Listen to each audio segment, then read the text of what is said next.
My daughter-in-law looked me in the eye and said we only invited special people. After 3 years of paying their bills, I was not special. Those were the words that shattered me and started everything you are about to hear. My name is Evelyn Hart. I am 72 years old, a widow, and for most of my life I worked as a bookkeeper. Numbers were my trade, but love was my investment. I believed that helping my only son Tyler and his wife Madison was the same as building a family. For 3 years I paid their rent, bought their furniture, stocked their refrigerator, and even covered medical emergencies. More than $33,000 flowed from my accounts to theirs. I thought it was love. To them it was just withdrawals. But when the most important day of my son's life arrived, I was not even on the guest list. I stood in my own living room holding a dress I had chosen for his wedding and realized that money had never been enough to make me part of their circle. That betrayal was the spark. What followed was a battle in banks and living rooms, and eventually in a courtroom where my dignity itself was put on trial. This is my story of boundaries, betrayal, and finally freedom. It started with a phone call. I dialed my son Tyler, eager to ask when the wedding ceremony would be. Before he could answer, Madison leaned close to the phone with a smile that felt colder than ice. She said, "Oh, we already got married yesterday. We only invited special people." Those words froze me where I stood. Special people. I had believed that after years of sacrifices, I would at least be worthy of a chair at my son's table. For 3 years I had kept their roof over their heads, covered their bills, and skipped meals so they could eat well. Yet in their eyes I was not special. Later that evening I saw the photographs on social media. Madison in a bright white dress. The same dress partly financed by the $800 I had given her only a month before. Her parents stood proudly beside them. Her siblings raised champagne glasses, everyone smiling in celebration. Everyone except me. The pale pink dress I had bought for the occasion still hung untouched in my closet, with the matching shoes resting beneath it. Even the envelope with $1,000 I had set aside as a wedding gift remained hidden in my desk drawer, never to be offered. I did not cry that night. Instead, I sat in silence staring at the dress, realizing the depth of the exclusion. My love had been purchased, but my presence had been denied. In the days after the wedding, I could not stop replaying the years of sacrifices in my mind. Finally, I sat down with a notebook and began to calculate. If numbers were the only language they respected, then I would speak in numbers. Rent first. $500 every month, 36 months in a row. That was $18,000 gone. Groceries and supplies came next, roughly $200 a month to keep their shelves full. Another $7,200. Then there were the gifts. Birthdays, anniversaries, Christmas mornings when I wanted them to feel special. At least $3,000 in neatly wrapped boxes and gift cards. Madison's medical emergency, $800. The car loan I covered when they promised to repay, $2,500. The living room furniture I had purchased outright, $1,200. Even the air conditioner repair, $600. When I finished, the total stared back at me from the page. $33,400. $33,400 from my retirement savings, from my late husband's careful planning, from the life I was supposed to live in peace. I sat back in my chair with the notebook resting on my lap. For years I had told myself I was simply being a good mother. But looking at the numbers, I saw the truth. I had been financing 2 healthy adults while denying myself even the smallest luxuries. It felt like pouring water into a cracked vase. No matter how much I gave, it was never enough to fill. A week after the wedding, the phone rang. I recognized Madison's number. Her voice, once sharp and confident, now trembled with urgency. "Evelyn, the rent is overdue. The landlord is threatening to evict us. You forgot to make the transfer." I stayed silent for a long moment, letting her words hang in the air. How many times had I rushed to the bank on their behalf? How many times had I chosen beans and rice for myself so they could eat steak? Now, after being told I was not a special person, they called as if nothing had changed. "Madison," I said slowly, surprised by the steadiness of my own tone, "didn't I warn you that I only help special people?" The silence on the other end of the line was thick, as if she suddenly realized the foundation beneath her was crumbling. "Evelyn, I don't understand," she stammered. "We were always special to you. You're like a second mom to me." Lies, sweetly wrapped, but still lies. The same voice she used to ask for money for her dress, for the rings, for their so-called emergencies. For years I had trembled when they raised their voices, desperate to keep the peace. But not this time. This time it was Madison who trembled, and I who stood firm. The next morning I dressed with quiet resolve and walked to the bank. For 3 years those automatic transfers had left my account like clockwork. It felt almost ceremonial, as though the bank itself had been trained to value my son and his wife more than me. But today, the ritual would end. Mr. Donnelly, the branch manager, greeted me with his usual warmth. He had processed every one of those transactions, and had probably watched my savings shrink month by month. "Mrs. Hart," he said, "what can I do for you today?" "I want to cancel every automatic transfer to my son's account," I replied, "and I need stronger protections. No one else should ever have access to my money." His eyebrows lifted, but he asked no questions. Instead, he walked me through new passwords, additional security codes, and a clear freeze on outside access. When he handed me the paperwork, he paused. "Forgive me for saying this, but I hope you are not being pressured to make these changes." I smiled faintly. "On the contrary, Mr. Donnelly, I have finally stopped pressuring myself." As I left the bank, my phone buzzed endlessly in my purse. Tyler's name appeared again and again on the screen, then Madison's. I turned the phone off without answering. For the first time in years, the money in my account felt like it truly belonged to me. When I returned home that afternoon, 3 cars were already parked in front of my house. Tyler's, Madison's, and one I did not recognize. My pulse quickened. I opened the door and froze. There they were, sitting in my living room as though it belonged to them. Tyler slumped on the couch, Madison pacing like a cornered animal, and a man in a gray suit rifling through my documents spread across the dining table. "What is happening here?" I demanded. Madison rushed toward me with exaggerated relief. "Evelyn, thank goodness you are home. This is Mr. Fenton, an attorney we consulted about your situation." "My situation?" My voice was sharp. "I am perfectly fine." Tyler raised his eyes, and the look was one I had never seen in my son before, calculated, rehearsed. "Mom, we're worried. You've been acting strange, cutting us off financially without explanation, ignoring our calls. We think you might need help." The attorney stepped forward with a practiced smile. "Mrs. Hart, your children are concerned about your well-being. A temporary power of attorney would let them manage your finances until things stabilize." I gathered the papers off the table and held them close. "These are my private documents. You have no right to them." "Evelyn," Madison cooed, taking my hand, "it's just stress. At your age, confusion is normal." Her words struck like an insult. Confusion, that was their angle. They wanted me declared incompetent.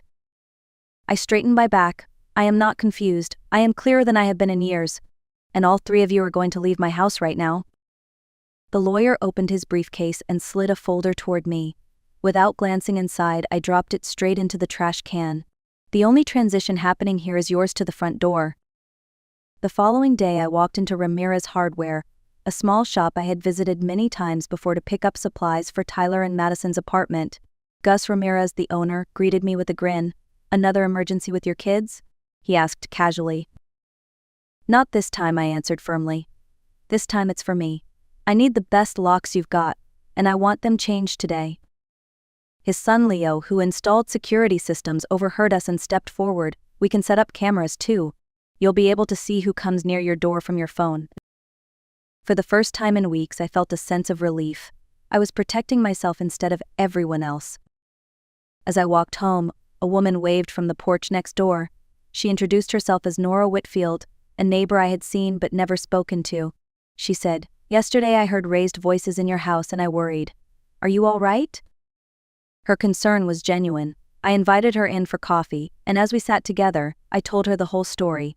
She listened carefully, then nodded. They all follow the same playbook. Make you feel indispensable, create constant emergencies, and when you resist, question your sanity. For the first time, I laughed not out of joy but recognition. I had found an ally. 2 days later, I sat in the office of Patrick Green, an attorney recommended by a friend at church. He specialized in elder rights and had seen stories like mine far too often. After I finished explaining everything, he leaned back in his chair and folded his hands. "Mrs. Hart, what you've experienced is called elder financial abuse. It is more common than most people realize. The good news is you are not powerless, but we need to build a record. Documentation will be our strongest shield. He outlined a plan. First, I was to gather every receipt, every bank transfer, and every text or voicemail where Tyler or Madison asked for money. Second, we would file paperwork to block any further access to my accounts, and if necessary, request a restraining order should they attempt another uninvited visit. Third, he recommended scheduling a full medical exam and cognitive evaluation to prove my health was solid. If they want to claim incompetence, we will meet it head-on with evidence, he said firmly. I felt both frightened and relieved. For the first time, someone was giving me clear steps instead of guilt. That afternoon, I went home and began sorting papers into folders marked by year. I also allowed myself a small act of joy. I booked an appointment at the salon I had not visited in over a year. As the scissors trimmed away tired edges of my hair, I looked in the mirror and thought, for the first time in a long time, that I was beginning to recognize myself again. The knock at the door came early on a Tuesday morning.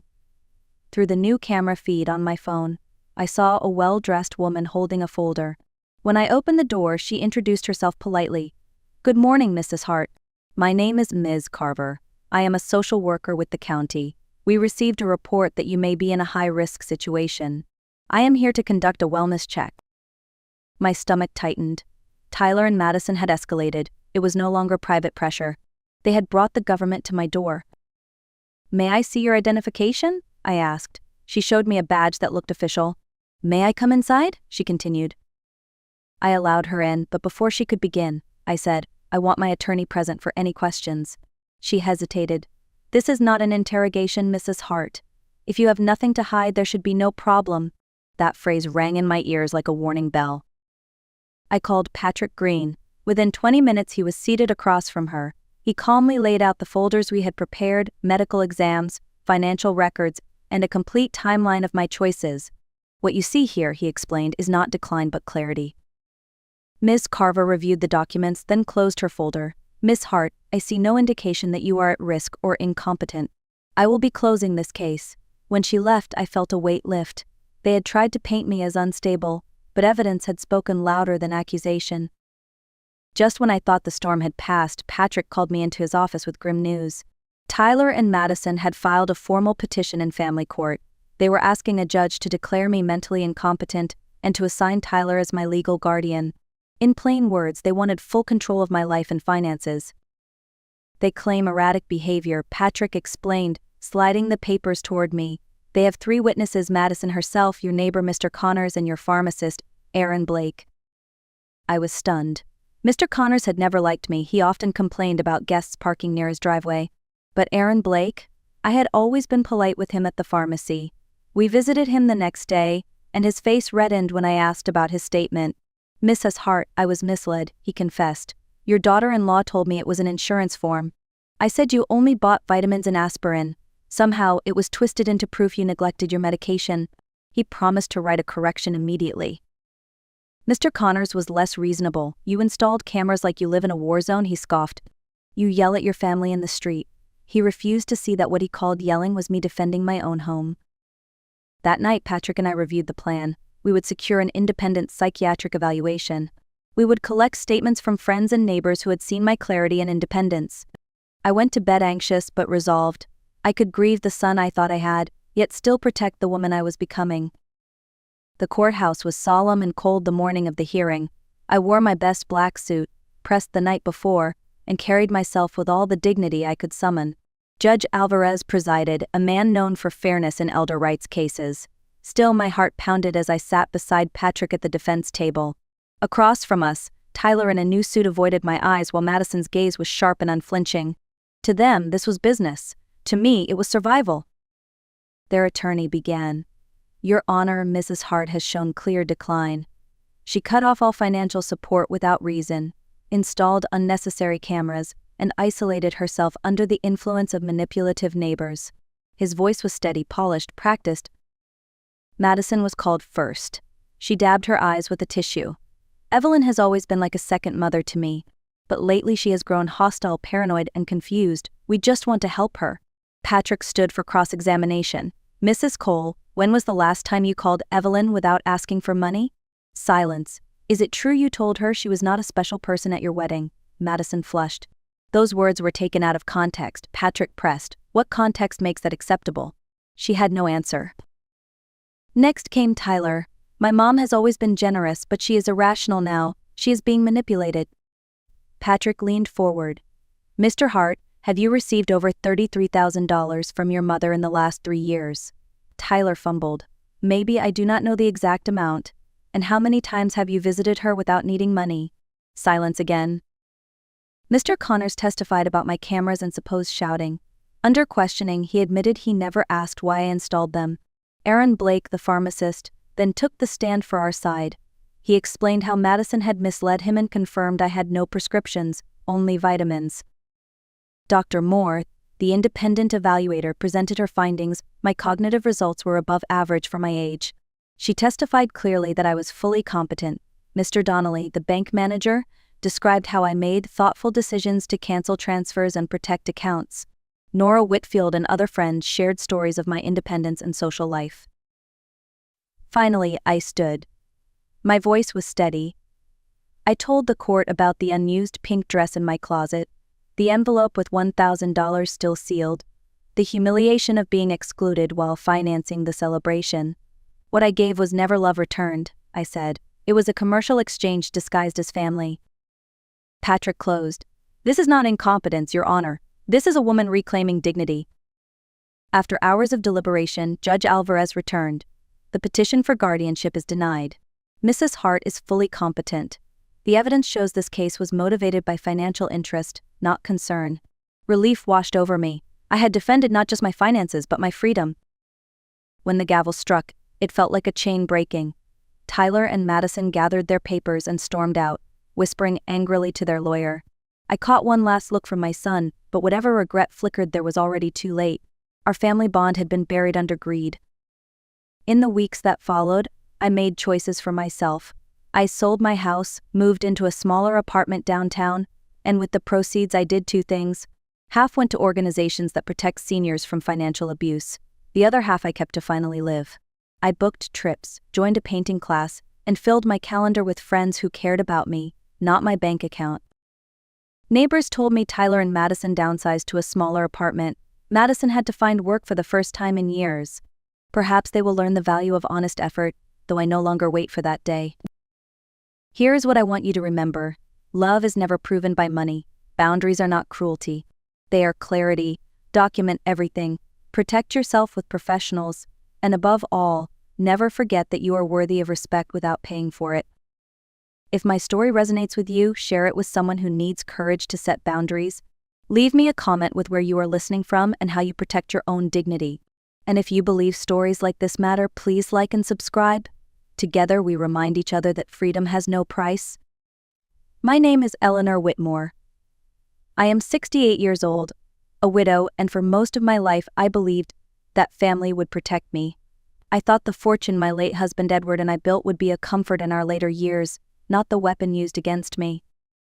On the night of my birthday, my daughter Samantha and her husband Brian insisted on taking me to the old family cabin in Montana. I wanted to believe it was a chance to heal our distance. Instead, it became the darkest moment of my life. We sat around the table, the fire in the hearth crackling louder than I remembered. Brian poured wine, his smile too sharp, his voice too calm. When I rose to stretch, he slipped outside.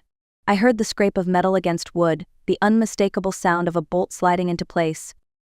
Through the window, Brian's face appeared, lit orange by a growing glow. He whispered 4 words that will never leave me. Hope you like fire. Flames spread quickly, swallowing curtains, climbing the walls. Smoke filled my chest until every breath clawed like knives. I beat my fists against the locked door until they bled. Samantha stood behind Brian, her expression cold, her body still. My own child, the girl I once cradled through sleepless nights, watched me without a tear. The fire roared, consuming Edward's books, our photographs, the memories built within those walls. It was no accident. It was not fate. It was murder disguised as tragedy. But what they did not know was this: years ago, Edward had shown me a secret hidden in that cabin. Always know your way out, he said. In the smoke and terror, I remembered. They believed I would be reduced to ash. Instead, I found the way through darkness. I did not burn. I was not finished. This is where my story begins. The invitation came a week before my birthday. Samantha called me late in the evening, her voice unusually bright, almost rehearsed. She spoke quickly, saying she and Brian had restored the old cabin in Montana and wanted me to spend my birthday there. "It will be special, Mom," she promised. I hesitated. That cabin was where Edward and I had celebrated anniversaries, where Samantha learned to fish, where laughter once filled the rooms. After Edward's death, I could not bring myself to return. The memories were too sharp, the silence too heavy. But part of me wanted to believe her. Maybe she was trying to reconnect. Maybe this was her way of reaching across the years of distance that had grown between us. A mother's hope can blind her more than any smoke, so I said yes. The drive was long, winding through pine forests and narrow roads. Brian handled the wheel in silence while Samantha filled the air with small talk. She mentioned her new dress, a friend's trip to California, but not once did she ask how I was doing. I noticed the gap, but I told myself not to dwell on it. When we arrived, I felt a strange unease. The cabin looked familiar yet different. The porch was newly painted, the windows polished, the steps sturdier than before. It looked staged, like a photograph of a home rather than a home itself. Inside, the table was set with fine china I had not seen in years. Candles flickered in the corners, throwing shadows that danced across the walls. Samantha placed a silver locket in my hand, a gift for my birthday. It was lovely but empty. No photograph, no engraving, just a shell. I smiled politely, though my chest felt hollow. I told myself this was a gesture, an attempt at closeness. What I did not know was that the invitation was never meant for reunion. It was bait. And I had already stepped inside the trap. Dinner at the cabin began with a silence that pressed heavier than the mountain air. The table was laid out with roasted chicken, wine, and candlelight. On the surface it looked like celebration, but beneath it something was wrong. Brian poured the wine, swirling his glass before setting mine down with exaggerated care. I took a sip and instantly tasted bitterness, metallic and strange. I forced a smile but set it aside. Samantha avoided my eyes, speaking in a flat voice about trivial things. Her words felt like lines in a play she no longer believed in. As the night wore on, the heat in the cabin grew unnatural. The fire in the hearth snapped louder, sparks leaping higher. I stood to open a window, but the latch would not budge. Brian excused himself, stepping outside. A moment later I heard the scrape of metal against wood. When I turned back, I saw it in Samantha's face. She knew. She sat rigid, her hands folded tight in her lap, her eyes wet but her body still. Through the window, Brian's figure loomed against the glow of fire. His smile was calm, almost gentle, as if what he was about to do was ordinary. He leaned close, his voice carrying through the crack. "Hope you like fire." The bolt slid shut. The room became a cage. Flames surged faster than I could think. Curtains curled into ash, heat rolled across the floorboards, smoke clawed down my throat. I pounded on the door with all my strength, but it did not give. I looked at Samantha one last time.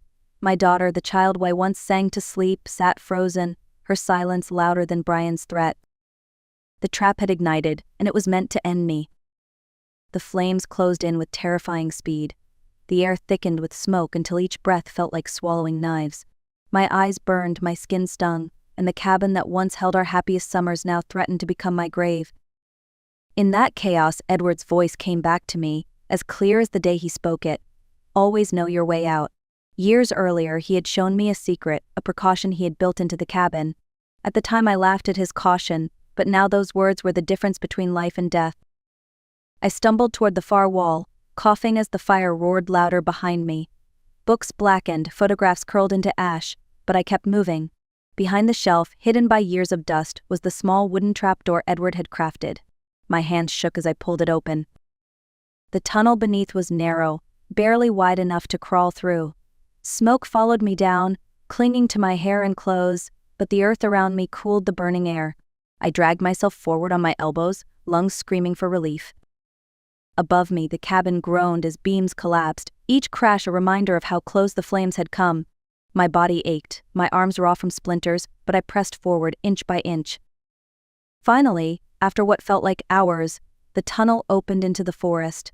I collapsed into the snow, my chest heaving, my skin coated in ash.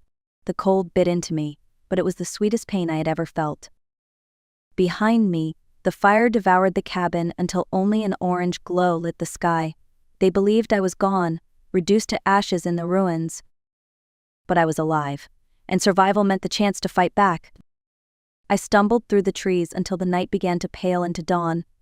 Every step was agony, my legs shaking, my lungs raw from smoke. But I refused to stop. Somewhere beyond the highway was the only person I knew I could trust, my oldest friend, Ruth. We had known each other for decades. Ruth had been there when Samantha was born, when Edward and I built our company, when grief hollowed me after his death. If anyone could help me now, it was her. When I finally reached her door, I could barely lift my hand to knock. Ruth opened it and froze at the sight of me, covered in soot, hair matted, eyes red from smoke. "Eleanor?" she whispered, as if saying my name would make me vanish.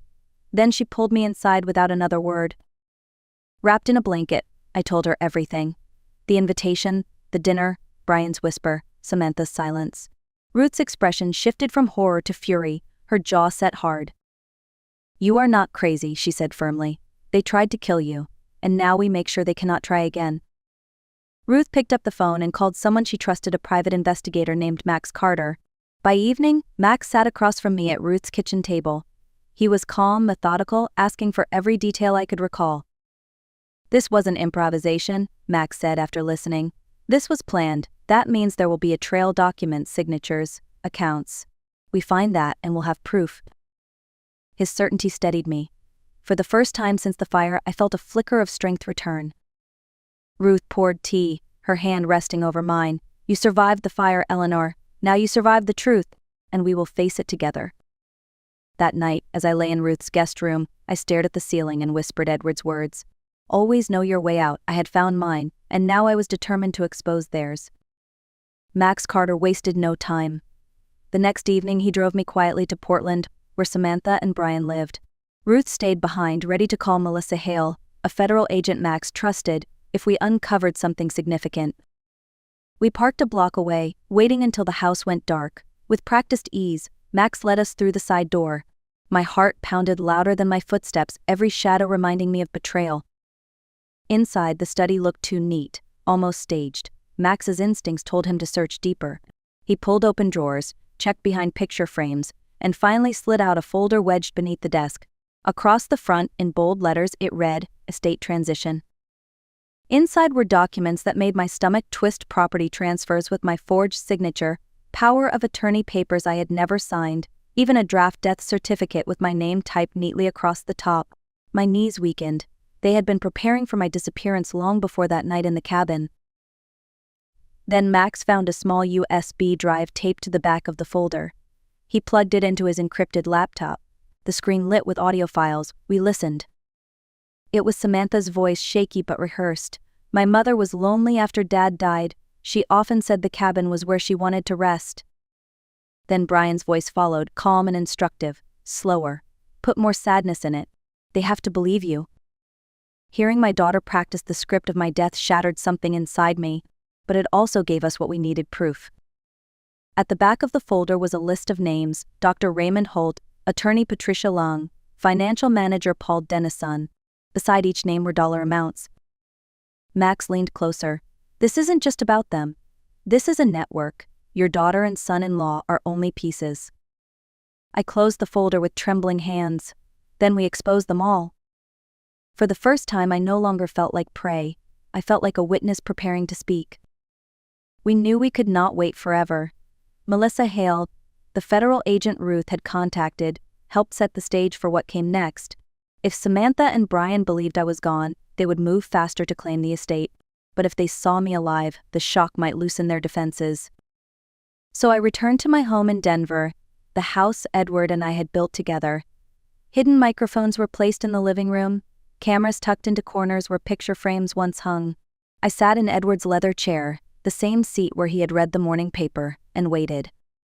When Samantha and Brian walked in, their faces drained of color. Brian froze at the threshold, his hand tightening on the doorknob. Samantha's lips parted, but no sound came. "Looking for a ghost?" I asked, my voice low but steady. Brian's composure cracked. "This isn't possible," he spat. "You were finished." I reached for the small recorder on the table and pressed play. Brian's voice filled the room. cold and unmistakable. Hope you like fire. The silence that followed was heavier than smoke. Samantha collapsed into a chair, tears spilling down her cheeks. Brian clenched his fists, fury rising. Do you think anyone will believe you?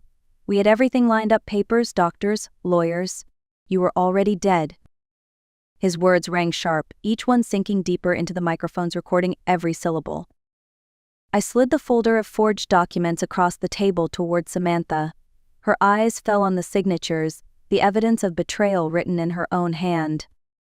I am not ashes, I told them. I am proof. For the first time since the fire, I saw fear in Brian's eyes, not of flames, but of the truth he could no longer control. The silence after my words was shattered by the sound of footsteps in the hallway. Melissa Hale entered the room, flanked by 2 federal agents. Their presence shifted the air instantly. Brian's defiance faltered, Samantha's sobs grew louder. Melissa's voice was calm but firm. Thank you, Mr. Warren. That was the confession we needed. Brian's head snapped toward her, his eyes wild. You don't understand. We weren't the first, and we won't be the last. Families line up for this, they wanted it.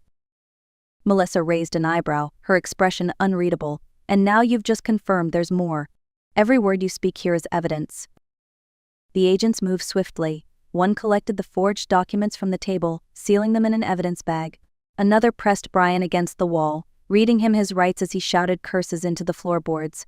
Samantha didn't resist. She folded into herself, trembling, her hands hiding her face. I looked at her, my voice softer than I expected. You chose silence when I begged for your help. Silence was your weapon, but silence cannot protect you anymore. Melissa glanced at me, nodding slightly as if to say it was enough. The agents led Brian and Samantha out, their figures shrinking against the weight of justice. When the house grew quiet again, I placed my hand on Edward's chair. The leather felt warm under my palm, a reminder of every morning we once shared. I whispered into the stillness, the fire did not end me, it lit the path to truth. For the first time since the cabin, I felt the smoke begin to lift. The ashes had not buried me. They had cleared the way for justice to step in. The courthouse was colder than I expected, its marble halls echoing with footsteps and whispers. Reporters lined the entrance, their cameras flashing, but I kept my head high. This was not just about me. It was about every life their scheme had touched. Inside, I sat quietly as the charges were read aloud. Attempted murder, conspiracy, forgery, financial exploitation of the elderly. Each word struck like a hammer, sharp and undeniable. Samantha and Brian sat at the defense table. Brian's jaw was clenched, his eyes darting between jurors as if searching for sympathy. Samantha wore black, her face pale, her shoulders slumped. For the first time, she looked less like my daughter and more like a stranger. The prosecution presented the evidence, the forged documents with my false signature, the death certificate drafted before my supposed passing, the recordings from the USB, Samantha rehearsing grief, Brian coaching her, and finally, the audio captured in my living room. Hope you like fire. The jury listened in silence, their faces hardening with every word. The defense tried to argue stress, confusion, even manipulation, but the evidence was too strong. Every page, every soundbite painted the same picture: this was deliberate. When it was my turn, I did not deliver a long speech. I simply walked to the stand, placed my hand on the rail, and looked each juror in the eye. I am not ashes, I said quietly. I am proof. Those words echoed louder than any testimony I could have given. After hours of deliberation, the jury returned. The foreman stood, his voice steady. Guilty on all counts.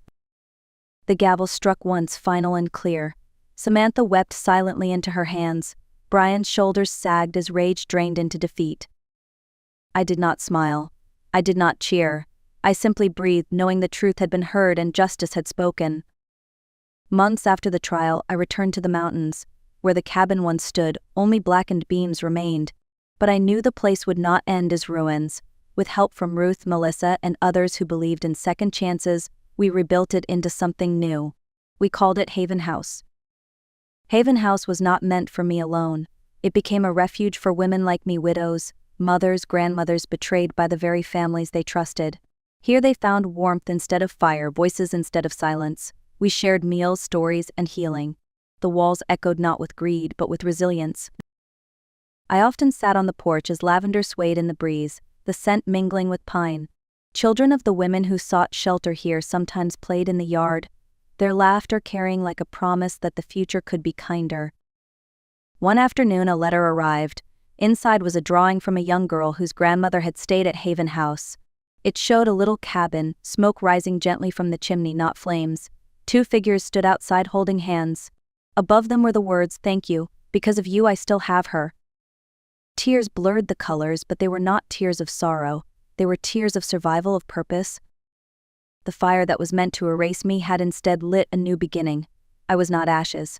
I was a witness, a survivor, and now a guardian for others. To you listening, remember this: flames can burn walls, but they cannot erase memory. Betrayal may wound deeply, but truth will always find its voice. If my story touched you, share it, leave a comment, tell me where you are listening from, and subscribe. Because stories live when we pass them on, and no voice, no matter how silenced, is ever truly gone. Julia Simmons had spent her entire life valuing order, history, and the comfort of knowing what came next. At 68, she had traded the classroom full of restless teenagers for quiet mornings of coffee and crossword puzzles. Yet on that spring afternoon at O'Hare International Airport, her life shifted in a way no lesson plan could have prepared her for. Her son, David Simmons, had just boarded a flight to London. He was a financial director at a large investment firm, calm and rational, never one for dramatics. Julia and her 7-year-old granddaughter, Emily, stood at the window watching the plane taxi away. Emily clutched her stuffed rabbit, Mr. Bunny, to her chest, a familiar comfort on a day that was supposed to be routine. Then came the whisper, barely audible, yet piercing enough to stop Julia's heart. "Grandma, we need to leave now." Julia turned, startled by the seriousness in Emily's tone. The little girl's fingers tightened around her grandmother's hand with surprising strength. Emily's eyes, usually bright with curiosity, were fixed not on the departing plane but somewhere behind them. Julia followed her gaze casually, trying not to draw attention. Two men in dark suits stood near the security checkpoint. Nothing about them was openly threatening. They held no weapons, spoke to no one. Yet their eyes scanned the terminal with a precision that unsettled her. When their gaze lingered just a moment too long on her and Emily, a long-buried instinct stirred. "Let's get to the car," Julia said softly, forcing a calm smile as if the decision were casual. "It's getting late."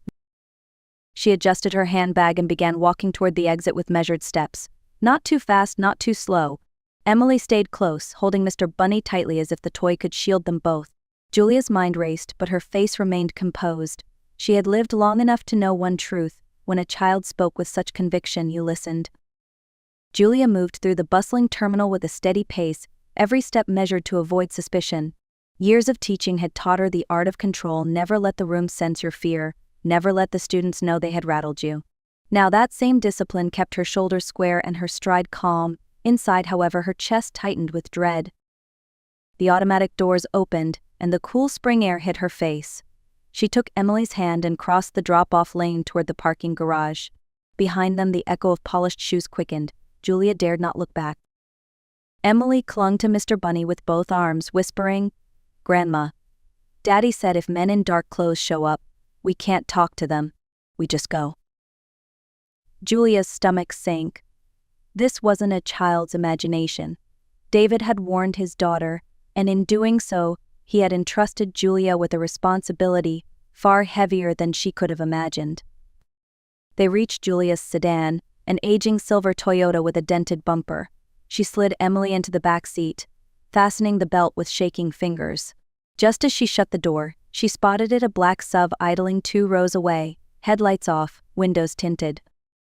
Her heart pounded. She slid into the driver's seat, turned the key, and forced herself to exhale slowly. "It's just another car," she muttered, though she didn't believe it. Pulling out, she maneuvered down the ramp, merging into traffic. In the rearview mirror, the SUV rolled out moments later, slipping into the lane behind her. Julia's mind raced. Where could she go? Home was out of the question. If David had prepared Emily with coded instructions, then whatever he had uncovered at his firm was dangerous enough to put them all at risk. She exited the airport grounds, weaving through evening traffic. The SUV followed at a polite distance, never too close, never too far. Professional.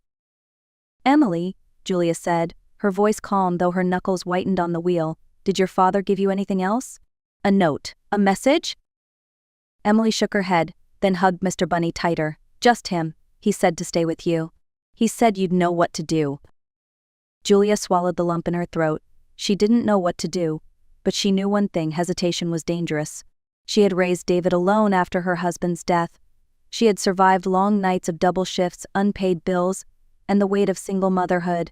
She had endured before. She could endure now. She made a sharp turn into a crowded shopping plaza, circling behind a row of delivery trucks. For a brief moment, the sub disappeared from her mirror. Julia parked, shut off the engine, and whispered, "We'll switch cars." Emily looked up, puzzled. "But Grandma, we don't have another car." Julia managed a thin smile. "Then we'll borrow one."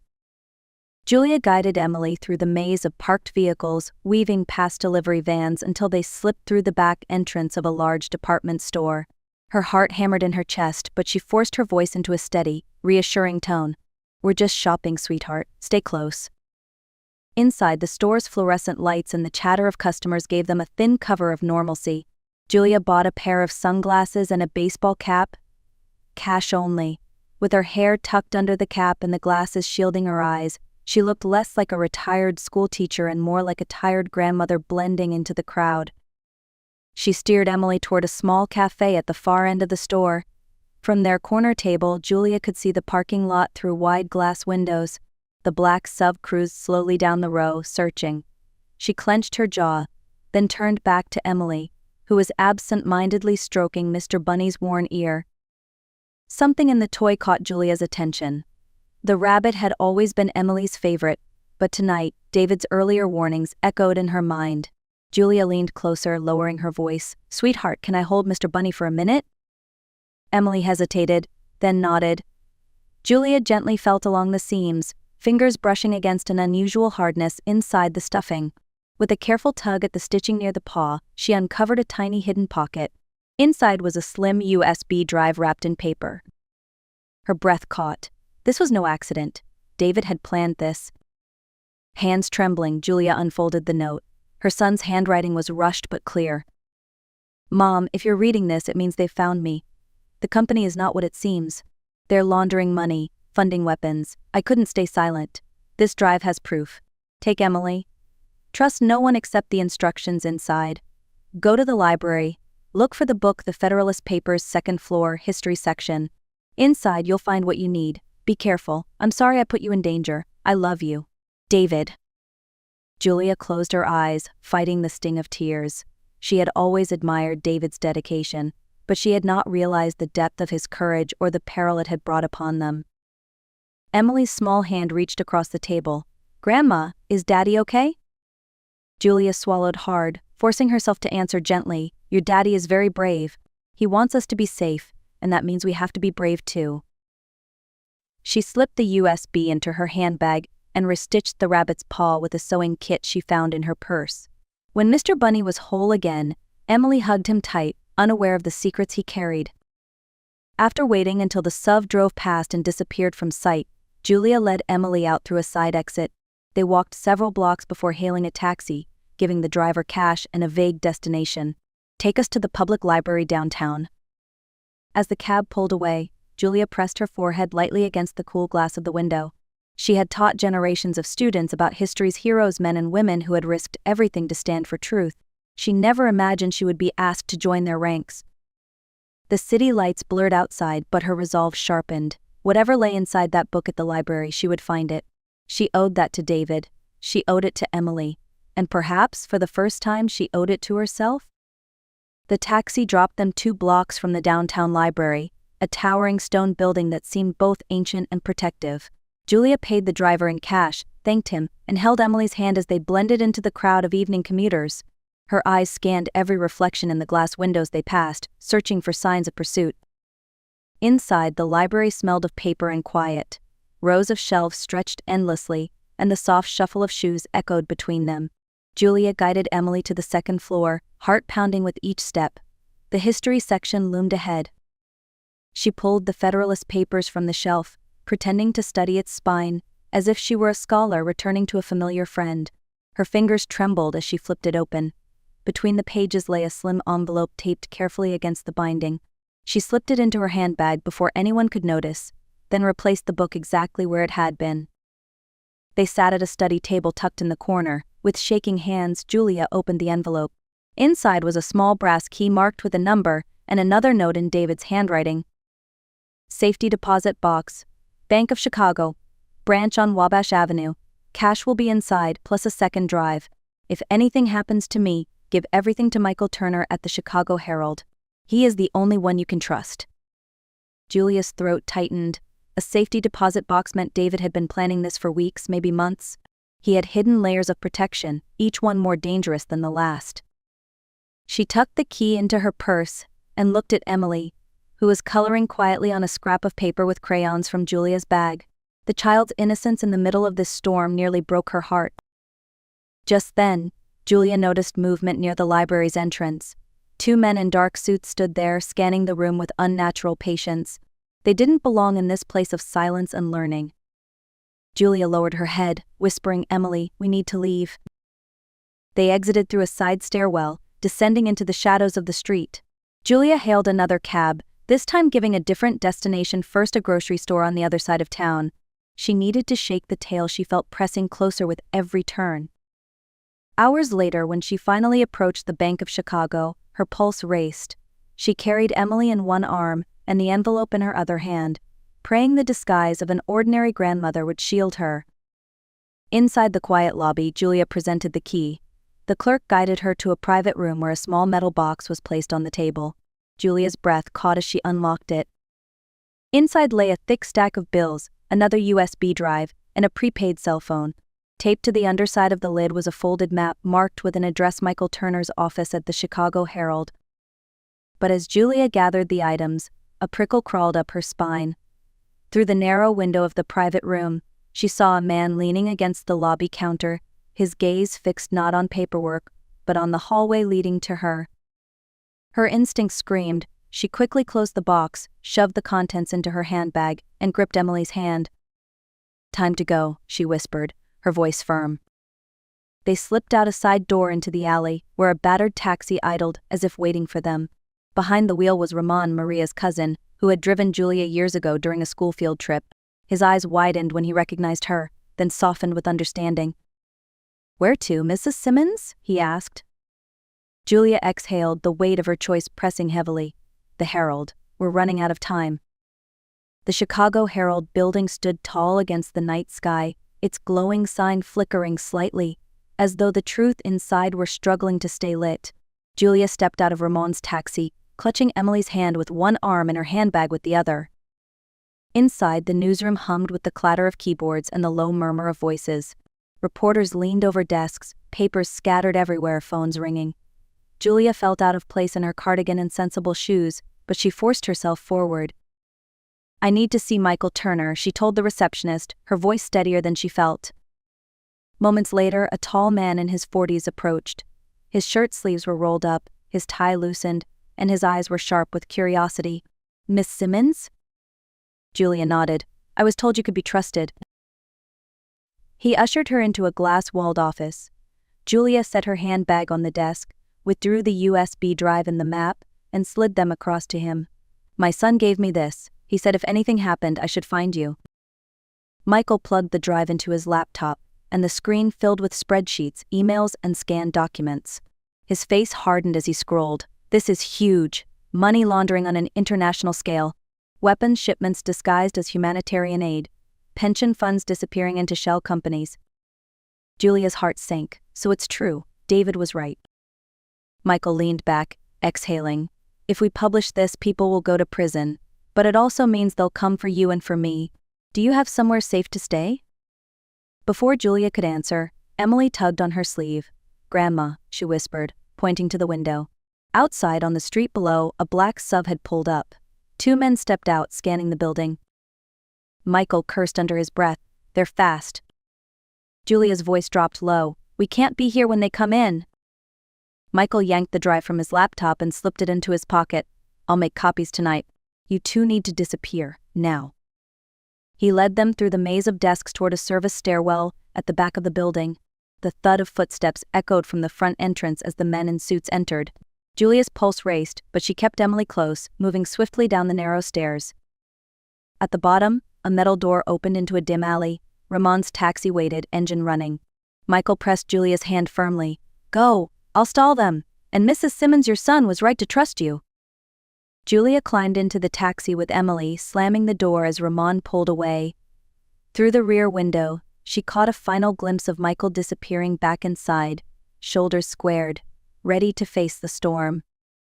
Emily leaned against her, whispering, "Grandma, will Daddy be proud?" Julia tightened her arm around the child. Her voice was soft but resolute. "Yes, sweetheart. He already is." The city's lights faded behind them as Ramon drove north, his hands steady on the wheel despite the tension that filled the car. Julia sat in the back with Emily curled against her side, Mr. Bunny resting between them. The child had finally drifted into a light sleep, her small breath steady and warm, a fragile reminder of innocence in the midst of chaos. "Where are we headed?" Ramon asked quietly. Julia hesitated before answering. "There's a cabin, Cedar Lake. My husband built it years ago. Hardly anyone knows it's still ours." Ramon nodded. "Remote is good, harder to track." Hours later, the narrow roads turned to gravel, and the air smelled of pine and damp earth. The cabin appeared at the edge of the lake, its wooden porch weathered but sturdy, windows reflecting the moonlight.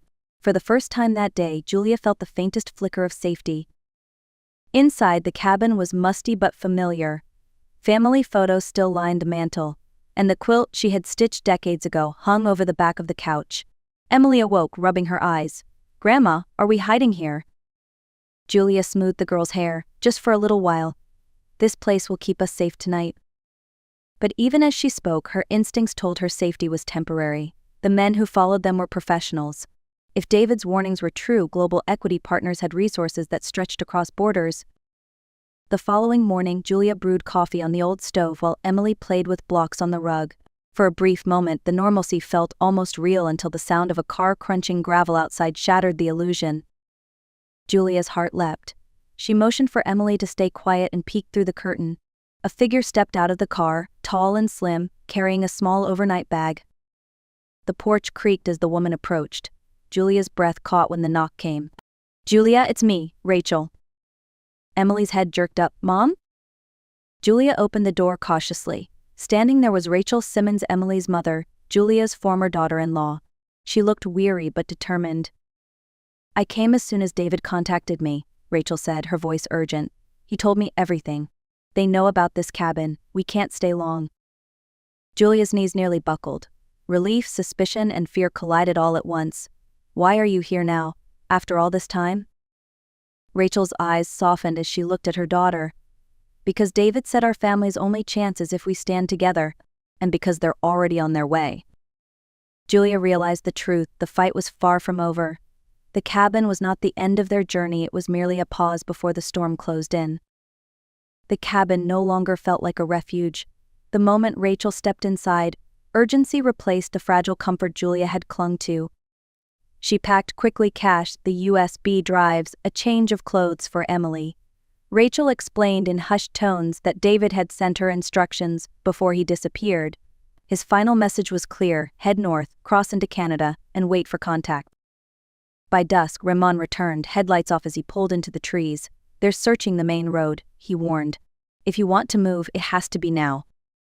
Julia wrapped Emily in a thick sweater, holding her close as they climbed into the car. The ride through backcountry roads was long and tense, every pair of headlights in the distance a potential threat. Emily whispered questions: "Where are we going? Will Daddy find us?" And Julia answered each with quiet reassurance, even when her own certainty wavered. Near midnight, Ramon stopped at a trailhead deep in the forest. "This is as far as I go. Follow the path north. A friend will meet you by the river." Julia squeezed his hand. "You've done more than enough. Thank you." The forest closed around them, the crunch of leaves underfoot the only sound. Julia carried a flashlight, its beam thin against the vast darkness. Emily clung to Mr. Bunny, her small voice steady.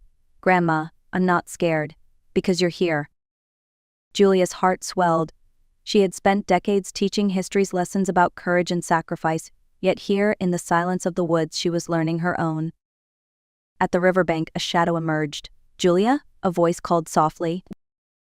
A woman stepped forward, her face illuminated by the moonlight. Julia recognized her instantly. Diane Matthews, an old friend of David's from college, now dressed in field gear, her posture sharp and disciplined. "David trusted me to get you across," Diane said. "There's a safe house on the Canadian side. He's waiting." Relief flooded Julia so strongly she nearly stumbled. With Diane's guidance, they crossed the river in a small boat, the current strong but manageable. On the opposite shore, a simple farmhouse stood under the stars. Its porch light glowed faintly, a beacon of survival. The door opened before they reached it. David stood there, tired, unshaven but alive. Emily broke free from Julia's grasp, running into her father's arms. Rachel followed, tears streaming silently. Julia reached the porch last, her steps slow, her chest heavy with both exhaustion and gratitude. David pulled her into an embrace, his voice breaking. "I knew you'd keep her safe, Mom. I knew you'd keep us all safe." For the first time in days, Julia allowed herself to breathe. The nightmare wasn't over. There would be questions, investigations, dangers still lurking. But for now, her family was together, and that was enough. She looked at Emily, safe in her father's arms, and felt a clarity she hadn't known in years. Courage wasn't always loud or reckless. Sometimes it was quiet, steady, and stubborn. Sometimes it looked like a grandmother who refused to give up. Julia raised her chin, her voice steady. "We'll face whatever comes next, together." And with those words, the fear that had haunted her steps dissolved into something stronger: resolve.